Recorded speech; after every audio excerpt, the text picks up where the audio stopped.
White Settlement, Texas. Yes, friends, there is a city in Texas called White Settlement. It just doesn't have a target on its back, does it? And then there was a shooting at a church this Sunday, and 3 people are dead, including the shooter. Hello, Internet friends. My name is Susie, and I am your hostess. Let's break down this shooting. Oh, I hope you guys have your tinfoil hat ready and some sturdy underwear on. It's going to be fun. All right, so the name White Settlement, I can just hear the lib shit screaming. I didn't have to pull out my cup of liberal tears. I had to pull out the rain barrel so that they could cry in it. White Settlement, there's a town called White Settlement. Yes, can you hear the screeching? And then apparently only 18,000 people live there. Half the population is people of no color, and then the other half is, looks like we don't know what race the shooter is. You see, when they don't identify the shooter's race or name or whatever, he's going to be a black guy or non-white. So this guy was dressed like Trayvon Martin. So Trayvon Martin goes into the church, he confronts the black usher, and then he whips out this gun, and it's not a handgun, it's not an AK-47, but he's carrying around this giant gun. I would imagine it would be hard to conceal. And then a fella sitting in a pew tries pulling his gun out of his waistband. He probably hasn't had to draw it out of that holster in like 30 years, and you can tell because he can't do it. And then the gunman shoots him, and he drops. The guy trying to pull his gun out of his waistband, he just drops. Okay, what are the possibilities of dropping that fast when you've been shot? I'm not an expert, but it looks a little too movie-esque, Hollywood-esque for me. And then the gunman turns the gun onto the black guy, the black usher guy, and shoots him, and he goes down. What are the possibilities? Well, the black guy gets up and he sits on the pew and people talk to him. And then another fellow across the room pulls out a gun and gets a headshot in. And then what's the possibility of some older fat guy who looks like he probably doesn't practice, speed and accuracy, you have to have some physical conditioning there for all of that. I don't know, I go to the gun range and shoot. It takes me what seems like forever to get sighted in and shoot things correctly, but I'm not an expert, I'm not a security guard. Anyway, so many things just seem really weird about this. And what are the statistical possibilities of a city called White Settlement, a gunman getting shot once in the head and going down within 6 seconds? All right, so here's a guy named John Correa, Active Self-Protection here on YouTube. That I want us to pay attention to. We'll come back again and learn some more in the pre-phase, but let's think about significant lessons here. Huge host of issues with this one. First and foremost, I want you in your church safety plan, when you're talking to your congregation, to talk about pre-assault indicators with your usher team and with your church safety team. Notice this guy here, he has his hood up, his hands in his pocket, he's clearly not dressed like anyone else, and he's being very forward and aggressive with this usher. You've got to learn as a greet team, as an usher team, when you have somebody who is obviously an emotionally disturbed person, to intervene early. You might have been able to get this guy out of the congregation earlier to deal with this problem in an earlier manner. But you want your church to be open, welcoming, and inviting, so I get it. They don't have that stuff. Okay, fine, but now what you want to do here is you got to make sure that when this guy pulls a gun, this is your go signal. And I want you to pay attention to everybody and what they're doing in this moment. First of all is this guy here who's not going to be able to draw a gun. He's right on the guy. You're going to draw from the drop there and you're going to be in trouble. Secondly is our guy who's the first one shot, which is this guy sitting right here next to him who's also paying attention. Third, I want you to pay attention to this guard who's all the way over here, who is the guard who saves the day. There's a lot of talk about who he might be. We're going to leave that for another day. They all have an incident of what's going on in the moment. But first of all, I want to focus on this man right here, because he is going to see and start to respond. And he has actually 3.1 seconds before the guy shoots him with the shotgun. And this man did not make it, friends. And the lesson that we have out of this is a couple things. Number one, he had 3.1 seconds from the time that he saw the guy draw what looks to me to be a pistol grip shotgun until he dies. And when we talk about a fast and accurate draw to first shot, this is why. You don't have all day. There is absolutely a timer in a gunfight. There's a reason that we say a 2.0 second draw to first shot is so important. Had he had it, he might have made it out of this one, friends. And I hate to say that, but it is true. The second guy gets a shot off, and now I want you to pay attention as the second guy moves backwards. This is why we say you want to move in when you have that guy that close. If you saw that shotgun move in immediately, he might have been able to protect himself there, but he couldn't go backwards. Now let's think about the guard over here on the left, and he has to get his gun out as well. He has 5.3 seconds it takes him to get his gun out and on target as he is going towards this guy. And this is why I say faster is better, because if he had been able to get the gun out more quickly, he would have had a better shot. Now let's think about seconds mattering in this moment. Gets his gun out. Now, I am estimating distances here, but if you look, he's all the way across the back pew. I think that back pew, given the size of people nearby it, is about 21, 22 feet, plus about 6 feet between him and the pew, plus another 6 or 8 feet between the end of the pew and the bad guy. So what you have here is you have somewhere in the neighborhood, I think, of a 12 to 15 yard shot. That's an approximation. Now, a 12 to 15 yard shot with people dying under duress. He takes that shot, and this is what I want you to see. The shot breaks just before our bad guy gets a third shot off with the shotgun, and I think the fact that he got it off just in time, get that shotgun muzzle up because the guy was responding and reacting, and got it up so that no one else died. When we talk about in gunfights that tenths matter, this is exactly what I'm talking about. Thankfully, that security man, that guy who was just there worshiping with his church, he wasn't there professionally, he was just there doing his business, got a shot off on the guy, and if you're paying attention, you see here that he got a headshot on that guy. 15-yard headshot. Yes, it took him a long time. Faster is better here, which is why I say marksmanship matters so much. You can see the shot up here, and now as we've gone back to the other part, notice that we have what clearly looks like a headshot coming in on this guy. Now, did he aim for the head? I don't know. We will have to see that in a lot of follow-up actions, but marksmanship is master. And also want you to notice, pretty clear foreground for him, but a terrible backstop for him. Now the guy goes down, and I want you to see that follow-up actions is what we're looking at from here. How many armed guys are there here, and how many of them actually had the ability to respond? We know our good guy who stopped the threat, and I want you to pay attention to the fact that he actually has his muzzle averted high at that point. Why? I don't know what's above him, but certainly below him is bad stuff that's coming. So we notice he's our first armed man who has responded. Well, second, the first armed man who responded actually went down. So he is our second armed man who responded. He is going muzzle high, but he is by no means the only armed people in this congregation. Look what happens here. We're going to see another guy jump up right here. He is armed and coming to the rescue, but because it took quite a long time for him to react, he wasn't able to affect the outcomes here at all. As we keep moving forward, he's not the only one either. Now we have a fourth armed person who is in the congregation. Okay, fine. He is muzzled down. Okay, I'm okay with that, except for there's people on the ground. You got to be very, very careful with that. Here we have a fifth armed person who is coming in, and I want you to notice that he is actually, looks to me like he is muzzling the entire congregation, where he's pointing his gun straight out in front of him, and boy, he's got a bad backstop the whole time. You got to watch your muzzle. That's your sixth armed person who is coming in here as well. Everybody with muzzles up. So I want you to train your church safety team that if you have armed security present, you got an armed, lay team, that's great, but train them to know, man, listen, if you've already got somebody that's out there and on it, don't mess with that. Now, I do want to pay attention to a couple of things here. Number one, I want you to see the reaction of the congregation. Look at what happened to most people. Now, after the killing is stopped, you're starting to see some more people get up. But what happened when everything went down is everybody got down, which was the right answer. I think with active killer, a lot of people worry about there's going to be a lot of people running to and fro. That only happens after about the first initial 10 seconds or so is exactly what we see here.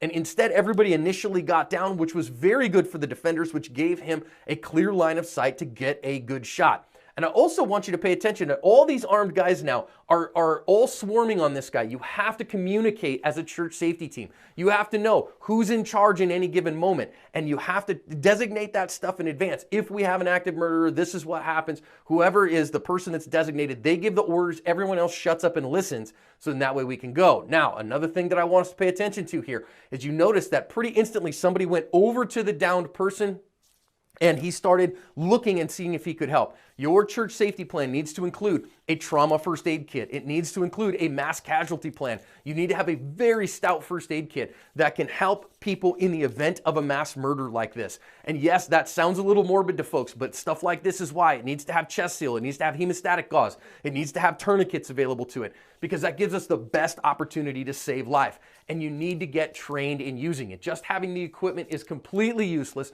without actually having some training in how to use it. So taking some Stop the Bleed classes which FEMA offers all over the country, is incredibly imperative.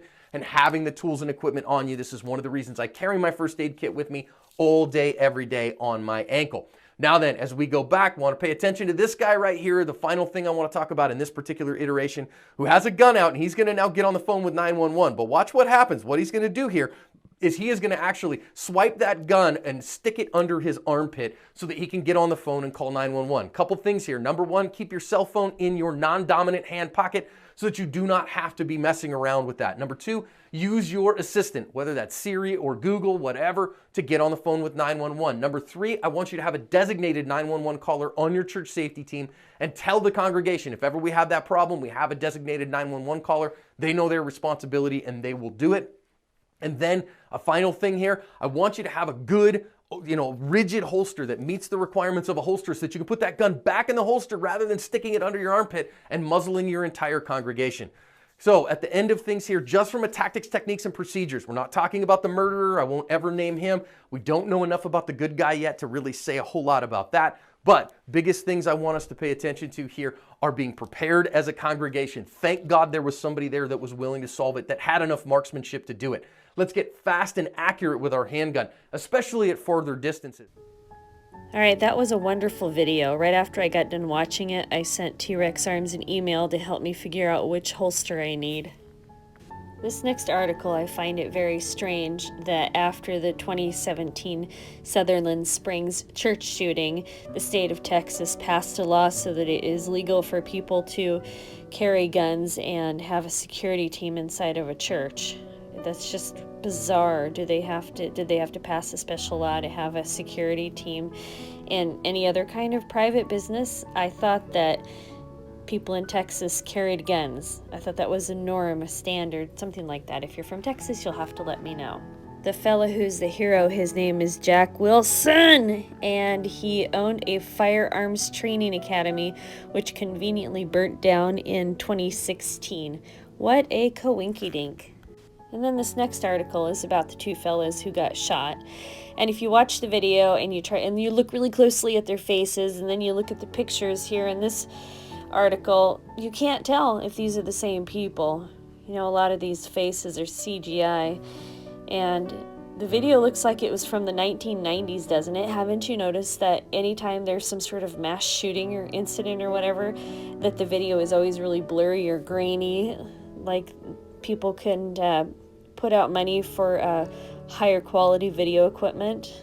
But it's a church. I guess we could give them a little bit of slack. But if you haven't figured out by now that this was not an organic event, it was completely staged. And I'm not sure quite yet why it was staged, but we'll get into that closer to the end of the video.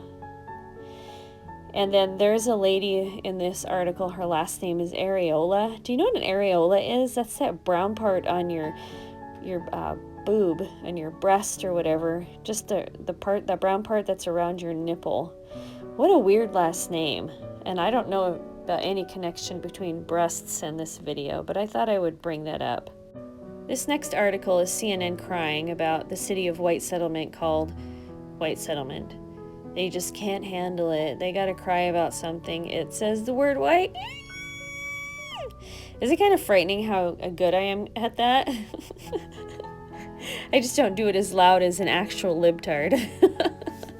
Did you know that Home Depot actually sells rain barrels for liberal tears? You have to put those out in the morning because that's usually when the libtards cry. Nothing sounds better than the sound of liberals crying in the morning. Who doesn't love that with their coffee? Anyway, all seriousness aside, this is ridiculous. The American Indian doesn't really care. They're not crying about white people. They got a pretty good deal. They got their own nations. They can rule over themselves. They get a basic income. They get free health care, free schooling. I don't know why. We conquered them. Why are we doing this? But I'm getting off track of this, the whole story here. All right, and so then this last video is one of my favorites. His name is Zach Hubbard, and he has a channel called Gematria Effect News. And if you're not familiar with Gematria and the psyops going on, he will connect the dots. Enjoy. They have put out the name of the shooter for the White Settlement, Texas shooting at the church, December 29th, 2019. And the mainstream media is using this photo of the shooter. River Oaks Police 23980. And then they have this date, June 16th, 2015. And there's something really interesting about this date. If you've missed the videos that I've already done on this, we've been talking about the number of the beast. They say the elevation of this town is 666 feet. And just to put that up here real quick, White Settlement elevation 666. The shooting came on December 29th, the 174-year anniversary of Texas being a member of the United States of America. 174 years to the day of the shooting. And notice number of the beast is 174. They're calling the man who killed the shooter a hero worshiper, 174. So, 666, often associated with the number of the beast, but some people will contend that 616 is actually the number of the beast. If you research this, you'll find this argument out there. To me, it's kind of silly. Well, I guess some people... In the English translations of the Bible as we know them, it says 666 is the number of the beast, but some people say it's mistranslated. Anyhow, 616 they put up here, which is the other number associated. And then, from that date, June 16th, 2015, from that date, oh, by the way, his name, three-part name for the shooter, Keith Thomas Kinnunen. That name sums to 87. Number of the beast also sums to 87. So does hero worshiper. Again, you got to know the 4 base ciphers. But from the date of the shooting, from the date of the arrest photo, June 16, 2015, to the date of the shooting, 1,657 days. Why does that matter? Well, that happens to be the 260th prime number. That's how many chapters are in the New Testament, the Christian section of the Bible. 260 chapters. Religion sums to 260. You got a synagogue stabbing the day before this church shooting, and they are both synced up with the mosque shootings by Brenton Tarrant on the Ides of March in New Zealand on March 15th. This latest shooting came in Tarrant County. So you see how perfectly coordinated it all is? I mean, is this even a real image? Could be. They could have chosen, this photo out of the database for this exact reason.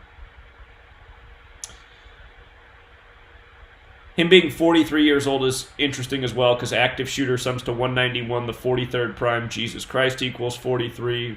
43 is the 14th prime. It's why there's the 42 generations to Jesus in the beginning of the New Testament, each divided into sets of 14. 14 plus 14 plus 14, which equals 42. New Testament's 42. So, let's see. River Oaks. That picture's from the River Oaks Police Department. River Oaks sums to 118. You might recall that the Ides of March shooting in New Zealand was synced up with the weekend of Tisha B'Av, which fell on August 10th and August 11th. And on August 10th, you ended up getting a mosque shooting in Oslo, Norway. And again, the shooter on March 15th was said to be inspired by Anders Breivik, the Oslo, Norway bomber.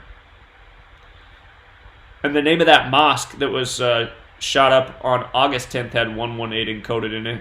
And then at Temple Mount, you got the Israeli police shooting tear gas on the Muslim worshippers on August 11th. But earlier today, I pointed out how the names put out in the story, you had an FBI personality, Dallas Matthew DeSarno, 118. You had Police Chief J.P. Bevering, 118. And then you had the story of a woman who witnessed the shooting, Isabel Areola, 118. So, as we've been covering all year, prior to the weekend of Tisha B'Av coming, and even since, we've been seeing how many stories continue to code this same number. So many of these stories are all interconnected. And remember what Tisha B'Av is to remember spiritual tragedy within Judaism. So all of these stories are about spiritual tragedies: mosque shooting, synagogue, church. The name of the pastor at the church where the shooting happened, Britt Farmer, sums to 58, like Freemasonry, like Rosicrucian, like secret society. Again, Freemasonry. Most religious leaders in most spiritual buildings are Masons. This is 170 Masons. And just to revisit some other important points, again, this came on Texas's 174th anniversary of being in the United States. The FF word, which you can't say on YouTube anymore. New World Order, number of the beast, they're all 174. Hero worshiper. White settlement at 666 feet. And they said the shooting lasted 6 seconds. The shooting was on a date with 26 numerology, and on the 29th of the month. Church is 101, the 26th prime. Church is also 29. When you write out 6, it's 29. Again, they're saying a 6-second shooting. Church and active shooter both equal 61. Today, the day they put out the name of the shooter, December 30th, it happens to be a date with 61 numerology. If you're new here, there are 4 base ciphers: the alphabetic order with the rules of numerology, the reverse alphabetic order with the rules of numerology. You want to know all 4. Jesus is 34, murder's 34, cross is 34. Again, Jesus and cross are both 61 and 34. Christian 61, Christmas is 61, so special number there. The word white's 29. This happened in white settlement. It's synced up with the white supremacist shooting in New Zealand. Church shooting equals 78, like white settlement, Texas. The Fort Worth police responded on a date with 53 numerology. Fort Worth and religion 53. And then again, the other big piece. This happened in Tarrant County. White settlement is in Tarrant County. The white supremacist shooter on March 15th was Brenton Tarrant. And Tarrant County equals 80. The shooting came on a date with 80 numerology. The shooting was a span of 290 days. From the New Zealand shooting. 290, key digits 29. Church again 29. And the story was that Brenton Tarrant at the time of the shooting worked at a gym in Grafton, Australia. And the name of the rabbi attacker, if you will, from December 28th, they said his name was Grafton Thomas, for another Grafton. So Brenton Tarrant's from Grafton, Australia. You get Grafton Thomas with the rabbi home intrusion stabbing. And then Tarrant County, white settlement, white supremacism. So, I mean, and again, I'm telling you, the reason the people who are responsible for this do this is because they love to make a mockery of us. They love to treat us like we're idiots and get away with it. Because that's what they've done for as long as I've been alive, you know. So, this is called making a mockery of the masses. And don't forget that the synagogue stabbing was at the address 47 Forshey Road. Again, got the campaign, what is 47? We're always talking about 47. 47, it never ends. Star of David's 47. Israel was recognized as a nation in 47. 47 degrees on the Masonic compass. Out of the Scottish Rite of France. France is 47. L'Enfant from France. Laid out Washington, D.C., the city named after the Scottish Rite Freemason George Washington. D.C.'s 47. Government, authority, obey. The cabal, policeman, cop, White House, President Trump, Republican, Democrat. Not by accident. The 47 degrees are in tribute to the 47th problem of Euclid, which is about how to establish foundation for a structure. The word foundation equals 47. Again, it's why this nation's birthday is the 4th day of the 7th month, a date that can also be written 7-4. Holidays 74, Independence Day 74, Masonic 74, Occult 74, Jewish is 74, Gematria is 74, English 74. So there's a reason these numbers get used so repetitively. The shooting on March 15th, on the Ides of March, was on the 74th day of the year. And of course, the Ides of March is to remember the stabbing of Caesar. And stabbing equals 74. Like Jewish, like Masonic, like Occult, like Gematria, like English. This was in New York, not too far from Brooklyn, New York. The town was on the 74th meridian west. Monsey, New York, 59, like Freemasonry, like NYPD, who responded, like how the date numerology was 59. And again, don't forget that 59 is the 17th prime number. Modern Freemasonry began 1717 in London, London 74. Began June 24th, 1717, date with 47 numerology. And then 59 years later, 1776, America was established by Masons by the numbers. And from then up until now, they've always worked by this code. This code comes from Kabbalah. Kabbalah says God created the world with letters, numbers, and words. This is how these people play God over the lives of the masses. And for all the people who come and leave snarky comments about how this is so dumb, no one would ever do this, you're wrong. You're wrong.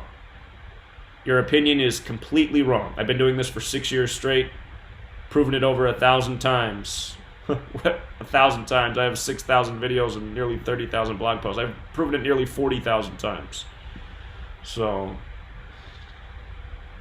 anyway.